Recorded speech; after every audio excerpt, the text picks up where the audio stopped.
People were sitting comfortably. Coffee cups rested on tables. Luggage sat neatly overhead. The train was smooth, fast, and quiet, exactly what Germany promised when it introduced high-speed rail to the world. Then, without warning, the floor exploded upward. Steel tore through the cabin. A bridge collapsed onto the train. And in less than 10 seconds, one of the most advanced transportation systems ever built turned into twisted wreckage. This is not a story about speed. It's a story about a warning that was ignored, and how a single hidden flaw killed 101 people. Before the disaster, Germany's intercity express, known as the ICE, was a symbol of engineering pride. Inspired by Japan's Shinkansen, Germany wanted to prove it could build trains that were not only fast, but safer, smoother, and more comfortable than anything before. The ICE trains glided across the countryside at nearly 300 kilometers per hour, marketed as the future of travel. To passengers, it felt impossible that something so advanced could fail. But long before the crash, something wasn't right. Passengers began reporting strange vibrations. Not loud enough to panic anyone. Not violent enough to stop the train. Just subtle shaking that didn't belong on a machine designed for perfection. Engineers investigated and traced the issue to the wheels, one of the most critical components on any train. At high speed, even the smallest imbalance can become dangerous. Originally, ICE trains used solid steel wheels. These were strong and reliable, but expensive to maintain. To reduce costs and smooth out vibrations, engineers approved a new design known as the resilient wheel. It sounded harmless, even innovative. Instead of one solid piece of steel, the wheel used two metal rings with a layer of rubber sandwiched between them. The rubber absorbed vibration, reduced noise, and allowed worn parts to be replaced more easily. The design had already been used successfully on city trams. What engineers failed to fully consider was speed. City trams operate slowly, stopping often, rarely exceeding moderate speeds. ICE trains traveled hundreds of kilometers without stopping, at extreme velocity for hours at a time. Inside the wheel, the rubber layer was constantly compressing and expanding. Over time, that stress began to damage the steel hidden beneath it. The worst part? The rubber concealed the damage.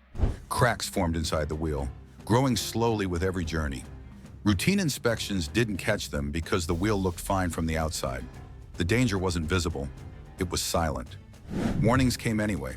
In 1992, researchers raised concerns that resilient wheels might not withstand long-term high-speed stress. The warning was noted and dismissed. In 1997, a tram company in Hanover discovered cracks in similar wheels and formally warned Germany's national railway company, Deutsche Bahn. Once again, nothing changed. The trains kept running. The wheels stayed in service. On June 3, 1998, ICE train 884 departed from Munich, heading toward Hamburg. On board were families, business travelers, tourists, ordinary people trusting a system they believed was safe. As the train raced forward at nearly 200 kilometers per hour, one of the damaged wheels finally reached its breaking point. A fragment snapped loose. The piece of steel tore upward through the floor of the first passenger coach, barely missing a seated passenger. Shocked but alive, passengers had no idea how close they had come to disaster. The train did not stop. No emergency signal was triggered. The journey continued. Seconds later, the broken wheel fragment struck a track switch at full speed. That moment sealed the fate of the train. The third coach derailed violently and slammed into a concrete bridge support. The impact caused the bridge to collapse directly onto the train. What followed was not a single crash, but a chain reaction. Carriages slammed into one another. Steel folded, compartments collapsed. Some sections were crushed so severely that investigators later measured them at just inches tall. When the wreckage finally stopped moving, 101 people were dead. Rescue teams arrived to a scene that defied belief. The bridge lay across the train like a weapon. Survivors were trapped inside mangled steel. Windows were nearly impossible to break. Rescue workers struggled to reach victims in time. The scale of destruction shocked an entire nation. Germany had never seen anything like it. The investigation that followed uncovered a chilling truth. The wheel that failed had a long history of problems, reports of flat spots, repeated maintenance concerns, documented issues that were logged, but never treated as urgent. The resilient wheel design, praised for comfort and efficiency, had been quietly hiding its own failure mechanism. The rubber layer that reduced vibration also masked fatigue cracks. The wheel didn't fail suddenly. It failed slowly over years, while the system around it chose convenience over caution. In the aftermath, Germany acted fast, but too late for the victims. All ICE trains were immediately removed from service. Every resilient wheel was permanently replaced with solid steel monoblock wheels. Track switches near bridges were redesigned. Windows were modified so rescuers could break them more easily. New safety protocols were introduced to ensure that warnings could never again be ignored. The Eschede disaster became mandatory study material for railway engineers across Germany, not as an example of bad luck, but as a lesson in human decision-making. Because this tragedy was not caused by speed alone. It was caused by confidence. Confidence that a proven design from slow trams could be safely adapted to high-speed travel.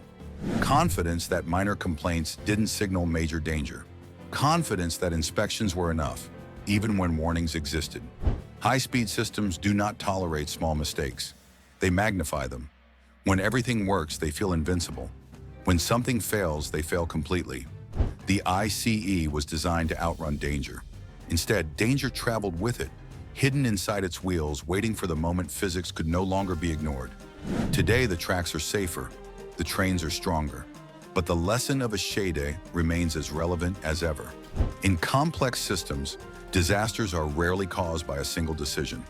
They are built quietly over time, by ignored warnings, delayed action, and the belief that nothing will go wrong until it does.